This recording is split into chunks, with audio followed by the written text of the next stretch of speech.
Hello, everyone, and welcome to Full Time, where we take you around the world of soccer locally, regionally, nationally, and internationally. The Full Time podcast is presented and powered by 91 Network. You are listening to Season 5, Episode 25 of Full Time. I'm your host, Daniel Scarpino, and with me is our co host, Gitano Gallo. Before we begin today's show, we'd like to take a moment to thank our sponsors. The Full Time Podcast is sponsored by Little Caesars Pizza. With their two locations in Sault Ste. Marie, Ontario, you can download and access the Pizza Portal app so you can enjoy a delicious hot and ready pizza from Little Caesars today. The Full Time Podcast is also sponsored by Sioux Sports. To check out Sioux Sports and all of their articles, announcements, and streaming platforms, including True Host Media and True North Radio, visit siouxsports.com as well as Sioux Sports TV on YouTube, Facebook, TikTok, and Instagram. We remind our listeners that recordings of Full Time occur weekly or bi-weekly, and uploads to all of our platforms for public viewing and listening occur weekly or bi-weekly as well. Folks, we are delighted to have you back with us here on Full Time, where we get to discuss all things footy. G, on this Saturday morning, how are you, my friend? I am doing fantastic. It is finally beautiful outside. City are in a decent run of form. The Habs are in the playoffs and winning games. It's been pretty great. How are you doing today? No doubt about that, man. All is well in my neck of the woods, bro. Thank you. In today's show, we will discuss Europe's Big Five, the FA Cup, the Champions League, the Europa League, and local and regional soccer.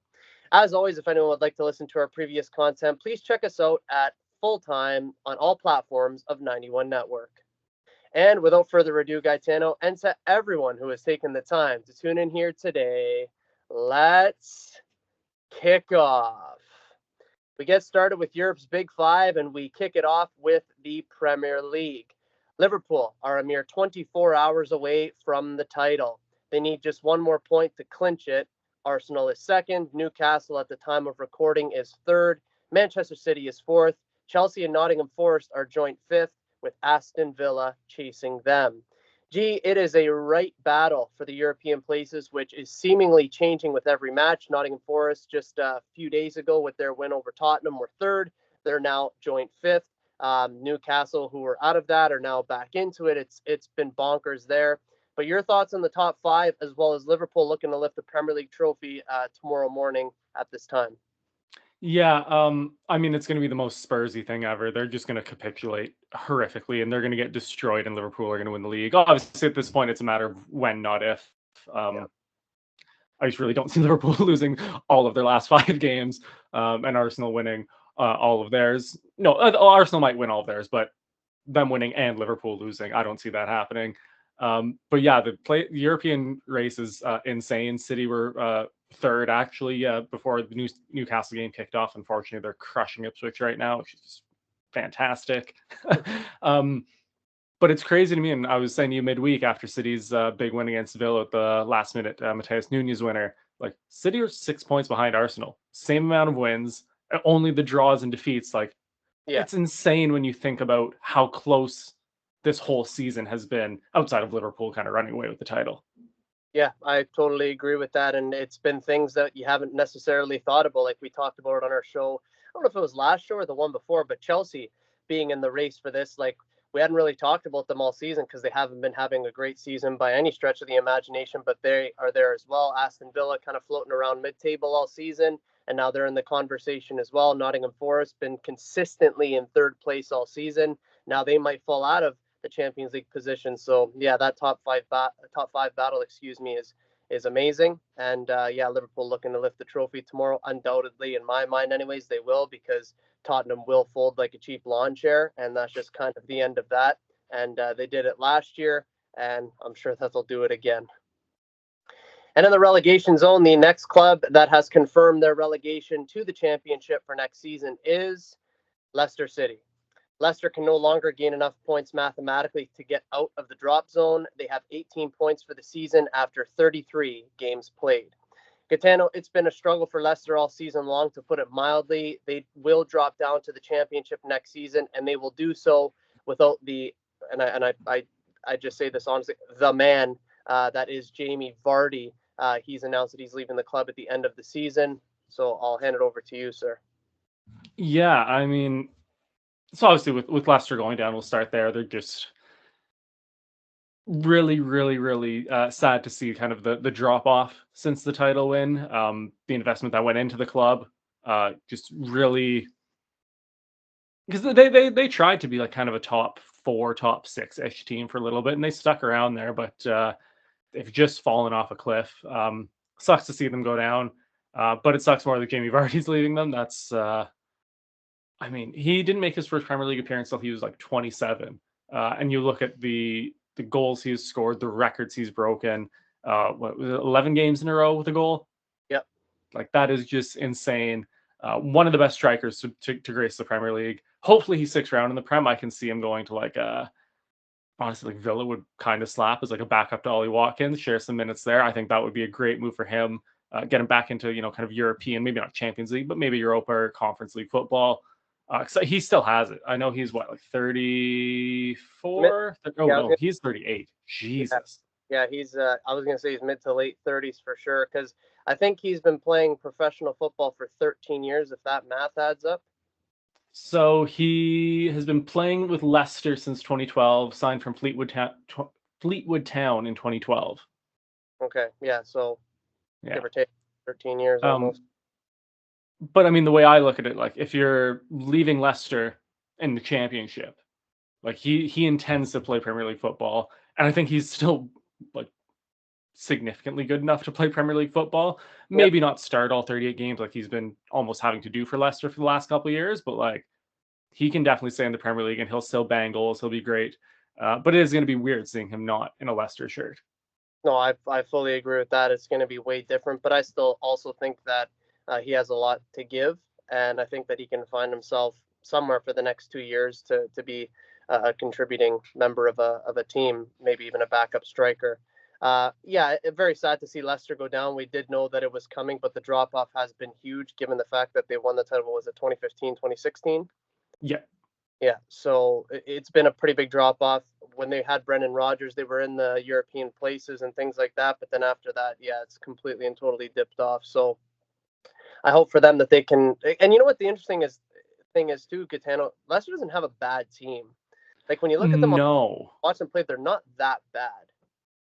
No, they just what I feel like is missing is like that spine of the team. Like when it was Harry Maguire, N'Golo Kante, to Jamie Vardy like that, you had like up the middle, you had a Casper Schmeichel in goal, like you had the spine of a team, and they kind of rotated guys in and around that, and were decently competitive in the Premier League for a few years after that. But as soon as they kind of lost that core of the team, I think they struggled to replace Casper Schmeichel when he kind of started to decline a bit. And I mean that's almost like probably the most important position on your team is a goalkeeper, especially in the Premier League, where the quality of the forwards is so ridiculously high throughout the whole table. Like you need a goalie who can give you a chance to win some games. And then I also think they struggled to, and I don't want to say replace Jamie Vardy, but help him out. Especially the last like 3-4 years, he's been like great. Don't get me wrong, he's been good, but he has just, like I said a little earlier, like not been able to play 38 games a season. Like he's just, in his mid and now late 30s. Like he can't be doing that. And they never really helped him out. Never brought in enough of a quality. I don't want to say replacement, but just support for him. And again, like they brought in like decent players, like Kelechi Iheanacho was fine there. Like there was a couple guys that came in now, but it was just never, staying in the Premier League quality players, if I can put it that way. It makes perfect sense to me. And with Leicester City going down, we also know Southampton has been relegated. The two teams that will be coming up for certain are Leeds and Burnley. And then there'll be one other team through the playoffs who will come up too. So we'll keep an eye on that. Ipswich will probably go down today, I'd imagine. And when that's sort of confirmed, if you will, in our next episode of Full Time, we'll confirm that for sure. Moving over to Italy, Serie A, it's all square at the top of the table. That's right. We have a tie for first place at this moment in time. It's Inter and Napoli, who are joint top of the table with 71 points each. Inter has the edge, however, with a superior goal difference. Gitano, we keep saying it week in, week out. What a title race here that we have in Italy's top flight. Yeah, absolutely huge loss for Inter to Bologna, which is also a massive win for Bologna to keep them above Juve and right now in a Champions League place, which is insane to say. But yeah, with 5 games left, so the 13 goal difference for Inter, I think, is going to be a huge factor. They've got a slightly tougher 5 games left compared to Napoli, so I think both teams are going to win the majority of those games. I see them at least going 4 for 5 each. Um, but I do think that if they match each other like punch for punch, that 13 goal difference, I don't know if Napoli's going to be able to make that up in these last 5 games. Yeah, that'll be difficult. But what we can say, if they can't make up the goal difference where Inter could slip, is that they're going to have one eye, on the Champions League, whereas Napoli has both of their eyes on City A. So, best title race for sure in Europe, and we continue to keep both of our eyes on that one. In Spain's La Liga, Barcelona remains top with 76 points. Trailing them is Real Madrid with 72 points. With 5 games to go in La Liga, 4 points is not a massive mountain to climb if you're Real Madrid, but surely for both of these teams, each game will feel like a cup final. Oh, absolutely. And again, I've talked about this a lot, specifically this season, but like this feels like it's an old school, like Messi Ronaldo title race between Barca and Real Madrid. And I remember watching those games like way back in the day, those like mid 2010s. And like every game, it didn't matter, beginning of the season to all the way to the end of the season, every game felt like a cup final. Every game felt absolutely massive. And this is the first time for me since probably like 2014, 2015 that La Liga has felt that way, and it's just been incredible to watch. And I miss those days, man. Those give me instant nostalgia, just some of the best times in football growing up. And it's nice to see that we have something comparable here today. The Bundesliga in Germany is seemingly Bayern Munich's to win. Time of recording, they're looking like they're going to be moving ahead once again. The floor is yours, sir. Yeah, and I mean, really, not much has changed in the Bundesliga. Bayer Leverkusen basically need to win all of their games. Hope Bayern Munich drop a whole bunch of points. I don't really see again the same with the Arsenal Liverpool thing. Like mathematically, it could happen, but it's just realistically not going to. At this point, kind of the race for the remaining. So I think Bayer Leverkusen are, I don't think mathematically, but pretty much safe to play Champions League football this season. But at this point, the most interesting thing going on in the Bundesliga is the race for the rest of the European spots. Yeah, good show indeed, and we're going to keep an eye on that after what we believe Bayern will do, and that is win the title. And France's Ligue finally has a storyline other than PSG being champions, as we announced last time on our show. Perfect no more are the French Giants as they succumb to their first loss of the season against Nice, ending an unbeaten run for nearly 350 days. Gitano, PSG has already won the league. As we said, we discussed that on our last show. We led with that. But they will not complete an invincible season as they do pick up a loss finally. Yeah, and I mean, like, how wild would it have been? Obviously, in like 2 different leagues, but to have like invincible seasons back to back with Bayer Leverkusen and then PSG, that would have been just incredible. But it goes to show like just how difficult that accomplishment really is, and how insane it is that Arsenal, I believe Celtic, and Bayer Leverkusen are the only that I can remember that I can think of that have gone invincible in a domestic season. It's just an incredible achievement that PSG won't be getting this year, unfortunately. Yeah, and they were mighty close, but they've had, one loss isn't going to define your season. They've been amazing all season in league play and in the Champions League, as we're going to get to here in a bit. But yeah, no sweat off their back for sure. I'm certain about that because now they just focus on what's ahead because they've got a huge game up, a huge tie, I should say, upcoming in the Champions League. The FA Cup semifinals are upon us, and it is time to go through each matchup here, and we will see who might qualify for the final in the world's oldest domestic cup competition. It all starts today with Crystal Palace, who will go up against Aston Villa. One of these two teams are going to the FA Cup final. Who will it be and why? So we talked about a lot of the quarterfinals here being kind of coin flip with really kind of even teams across kind of every aspect. And honestly, feels the same to me. I think it could go either way. Crystal Palace are in a great run of form. Mateta's just looked absolutely lethal in front of goal all season, really. So I could totally see the storyline where he, bags a big brace, Palace shut it down defensively like they typically always do, and come away with the win. But I could also see Aston Villa's quality really kind of shining through, especially like those summer or the January signings there of Rashford and Asensio, kind of giving kind of just a huge boost and, like I said, like star power and quality to that team, and firing them through. I said this in the Champions League and I was wrong, but I'm going to back it again. I think Unai Emery is going to be the difference. I think he's just a superior manager, and Ole Glasner has been absolutely ridiculous this year. There's rumors that Bayern are interested in him, and a couple other major European clubs are interested in him from Crystal Palace. So I don't think that he's a bad manager per se, but I think Unai Emery is just kind of a level above. I think it's going to be tight. I would not be shocked to see extra time or penalties, but I think I'm just going to lean Villa. Dude, you essentially took the words right out of my mouth. It's one of them things where I can't really say in favor definitively one way or the other, but I'm just going to lean Villa as well. I think that squad has been having a very good season. They've been competing on all fronts in just about every competition that they've played. They're still fighting for European football. I think the mentality is there, and that's no knock against Crystal Palace because I think Crystal Palace has had a pretty good season as well, comfortably mid-table. But I have to lean Aston Villa just a little bit there too. Player quality, huge believer in Unai Emery as well. So we're both going to take Aston Villa to start. And tomorrow we will see the other semifinal contested between Nottingham Forest and Manchester City.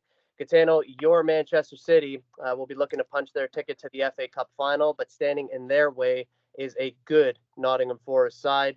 What happens in this game, sir? I watch it from behind a pillow for 90 minutes. That's what's going to happen. That's the only thing I can guarantee that happens. Yeah, it's going to be tough. City are kind of finally getting back to a full healthy squad. I'm knocking on wood right now because you never know. The back line has looked really solid the last few games. So the emergence of Nico O'Reilly as kind of a makeshift left back pushing forward, allowing Josko Gvardiol to finally, for the first time in his City career, kind of play center back is his natural position. Besides Ruben Diaz, has been a revelation for City. The back line is, like I said, for the first time this season, looked really solid. It just feels like, and I don't want to say that we're back to our best because we're nowhere near, but it feels like we're ages and ages away from the October, November, December City that couldn't keep a clean sheet, couldn't get a result. I think we're kind of seeing the offense without Erling Haaland start to click a little bit more. Kind of what we do without him. Omar Marmoush, like I've talked about basically since he signed, has just looked fantastic. He's really changed the way City attack with Haaland and especially without. But Nottingham Forest have been really good all year, and they've been a pain in City's ass all year in the games that we've played them. So I don't think it's going to be particularly, one way or the other. Again, it's going to be very, I don't want to say 50-50. I'm going to call it 51-49 City. But yeah, I'm obviously going to pick City to win. I think it'll be pretty close though. Maybe not extra time and penalties close, but I wouldn't be shocked to see, a late winner.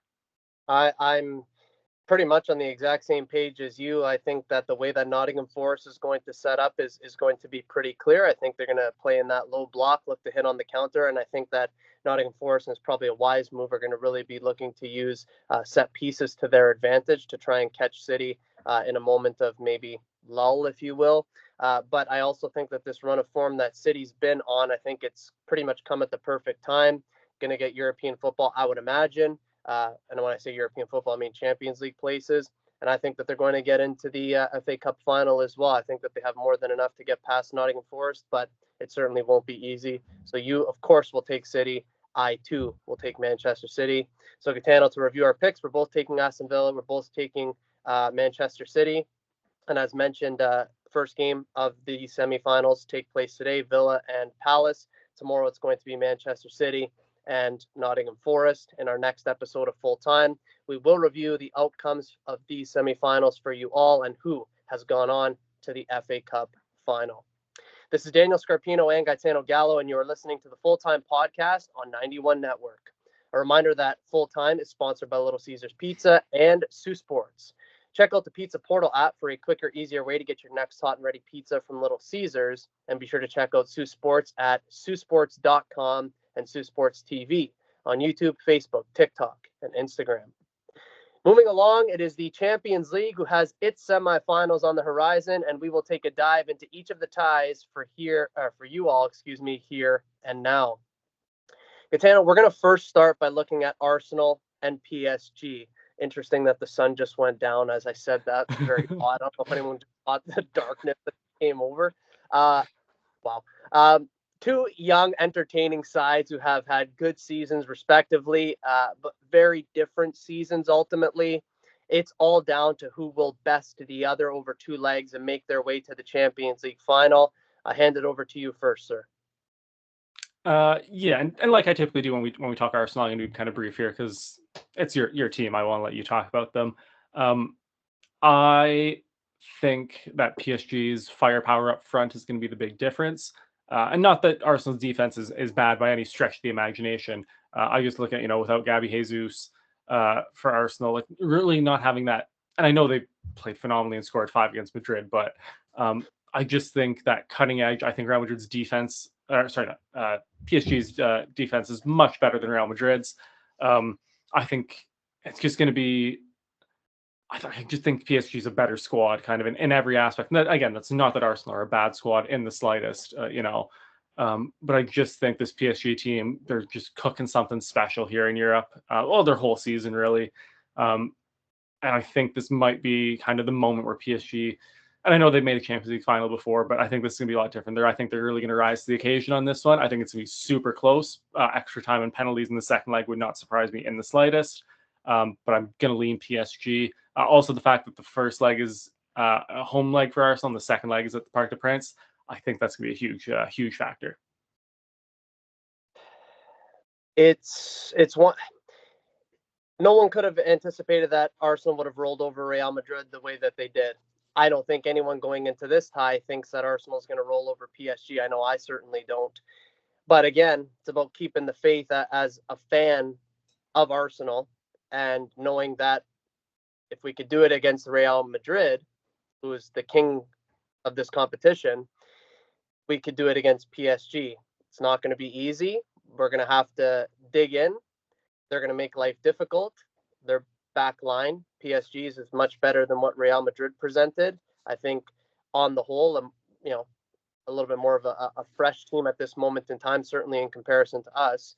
But I believe in the players. I think that the way that things have transpired as of late, some players coming through for us that we knew could, the likes of Declan Rice, Bukayo Saka coming back into the fold. Martin Odegaard hasn't been at his best by any stretch, but Jakub Kivior coming in and replacing Gabriel at the back.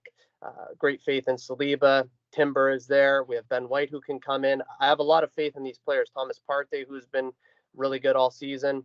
I've got to back my team, and I've got to say that Arsenal's going to win it over two legs. But you mentioned earlier about watching the game behind a pillow. I'll be watching it behind some type of shield or closet because it's going to be nervy for sure. But Gitano, I've got to back my Arsenal. And it will be Barcelona up against Inter Milan in the other semifinal. Gitano, a marquee matchup in every respect. Who is going to the Champions League final? Yeah, so first of all, this feels so like, and I've been on a nostalgia wave this episode, but this feels so like mid to late 2000s.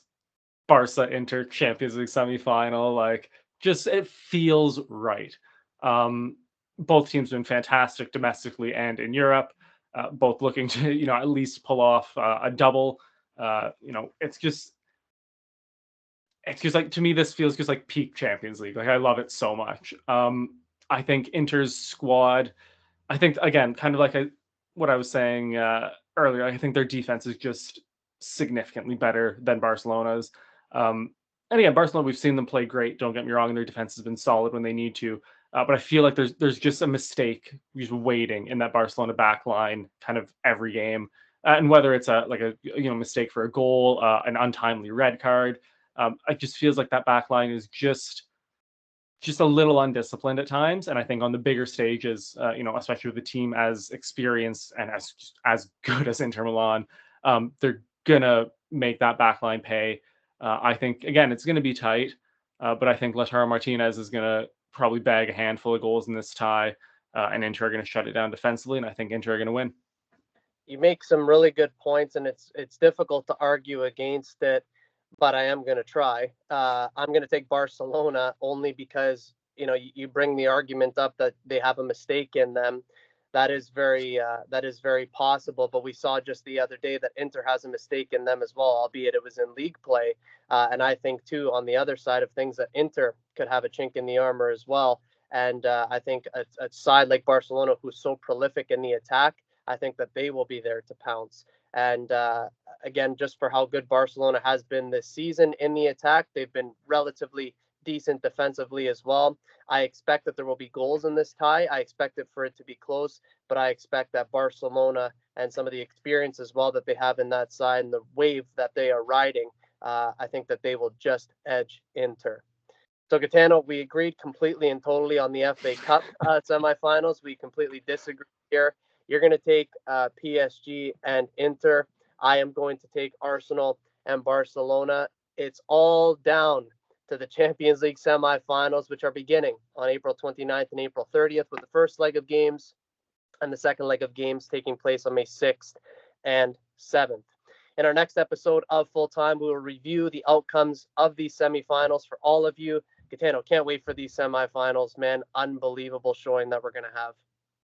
Absolutely. And can I just say that, are you just trying to get the Arsenal Barcelona Champions League final to like run it back and, It matter because at the end of the day, the way that we got played off the park in that final was just, I mean, you can't really replicate that. Even if we say, oh, we got our revenge, it is revenge, but it's not. It's the same club. But yeah, I don't know if we ran back that final, that's the only final that Arsenal's ever been, and I think that would be pretty cool. But as long as Arsenal get there, I will either take Barcelona or Inter, because again, if you're in a Champions League final, you've given yourself a chance to win, right? Absolutely. Excellent. Let's shift over, Gitano, to another European competition, and that, of course, is the Europa League, and that is getting ready to kick off their semifinals just the same. The first semifinal will be played between Athletic Club and Manchester United. Gitano, two teams who have had polar opposite seasons, if we're going to be completely honest here. But all of that aside, and maybe not all of that aside, depending on how we decide to rationalize this, who's winning this over two legs and who's getting into the cup final of this competition? So I'm going to start by saying not Manchester United, because I don't care what other team they were facing. If they were facing like Tazzy, your men's league team, I would pick you guys over United. I will never, ever, ever pick United, ever. That being said, I absolutely do think Athletic Club, are going to win this tie. They've just been, again, outside of kind of the two Madrid clubs in Barcelona, been the best team in Spain this season domestically. They've been fantastic to watch. Their style of play is fantastic as well. Not just the results, but how they get them.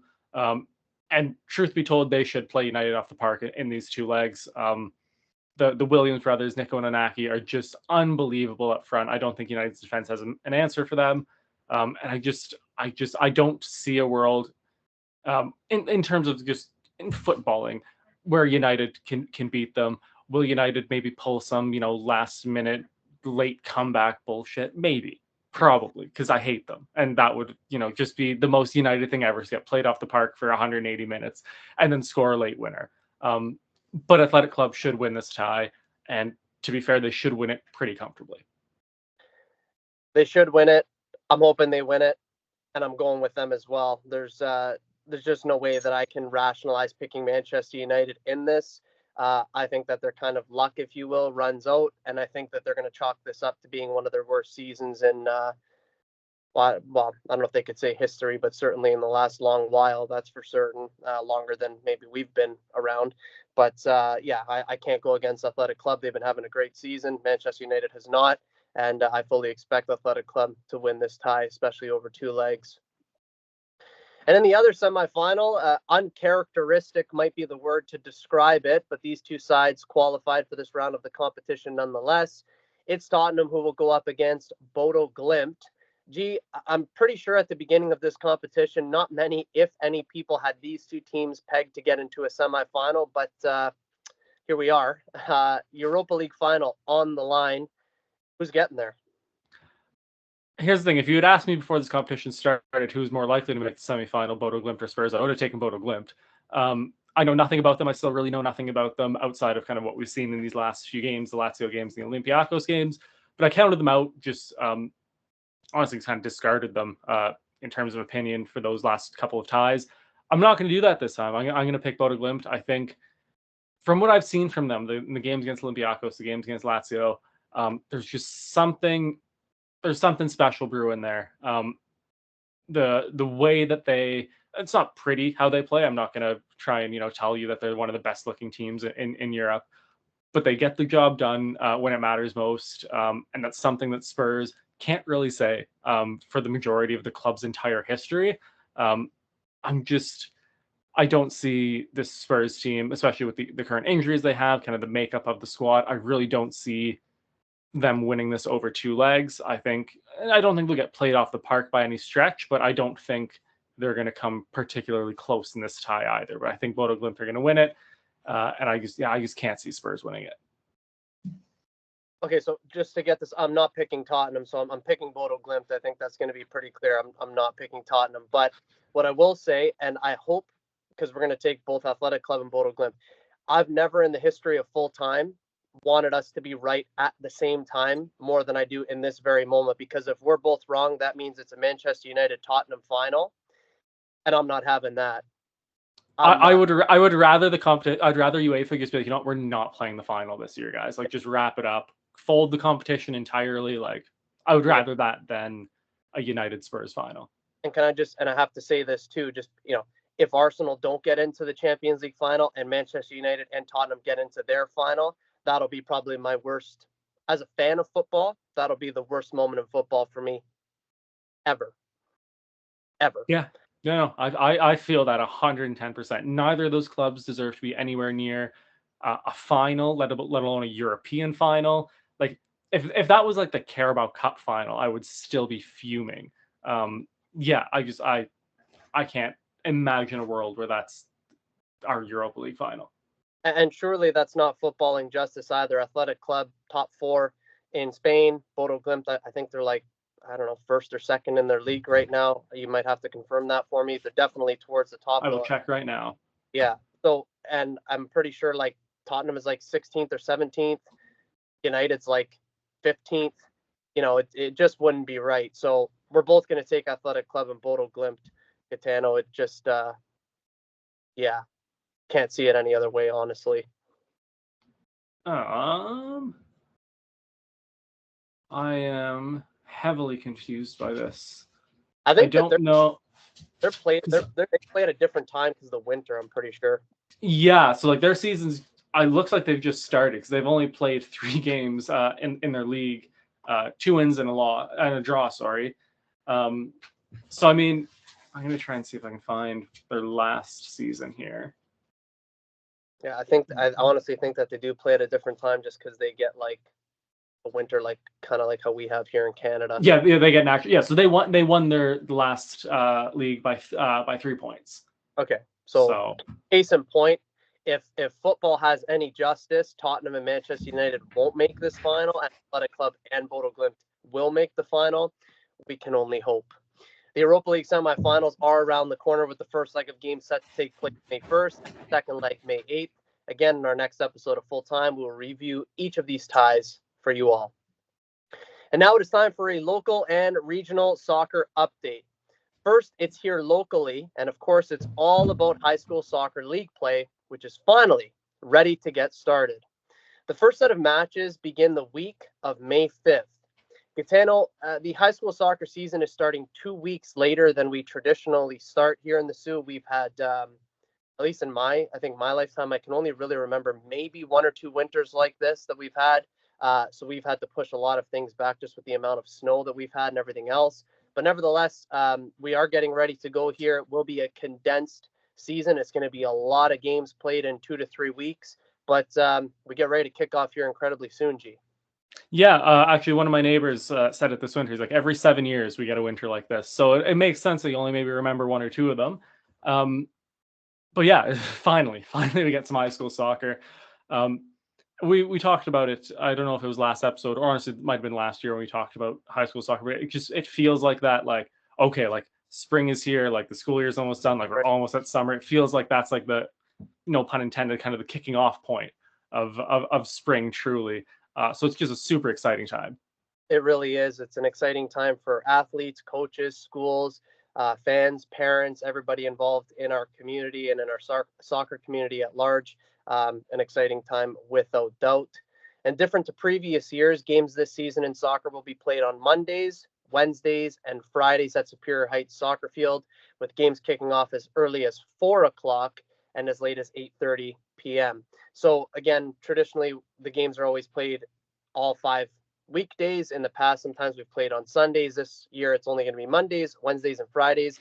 But games will kick off at 4, which is a much earlier kickoff time, and then they'll go as late as 8:30. Again, the condensed schedule. We got to fit in a lot of games in a short period of time. The first set of games, as I said, is going to kick off on Monday, May 5th. And as the season progresses, we'll keep all of our listeners informed with updates and announcements. A condensed season, unlike anything that I've experienced personally, either as a player or as a coach.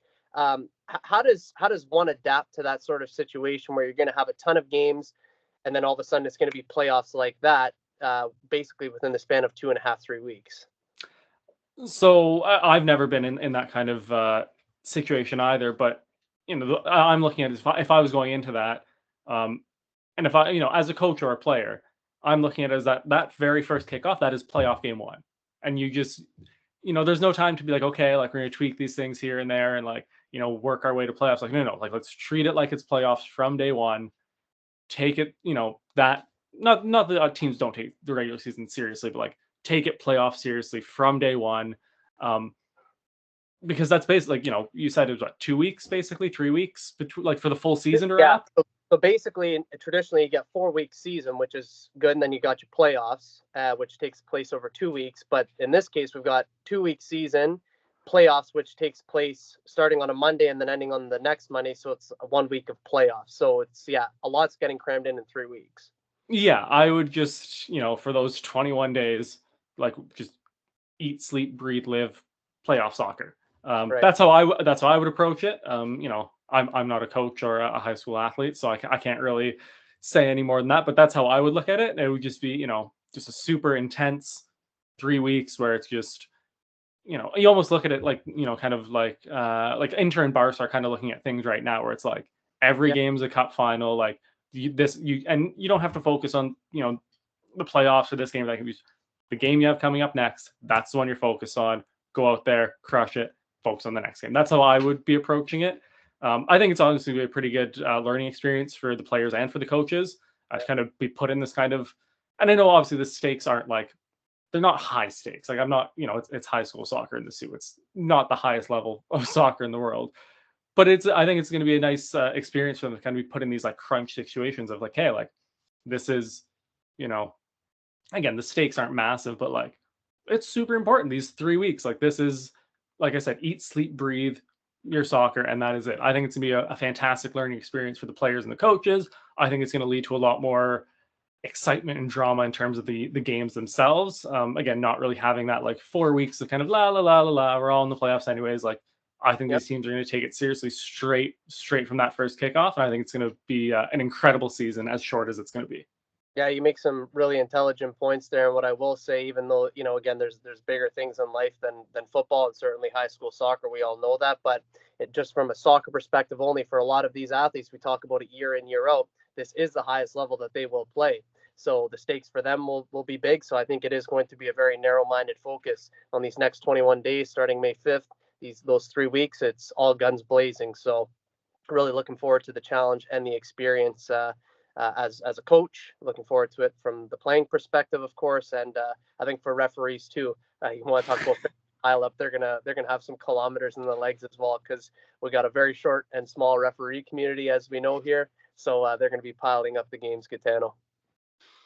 And in regional soccer, the annual Nipissing Invitational Tournament is set to go, with another year of fantastic competition on the horizon for teams in the province of Ontario.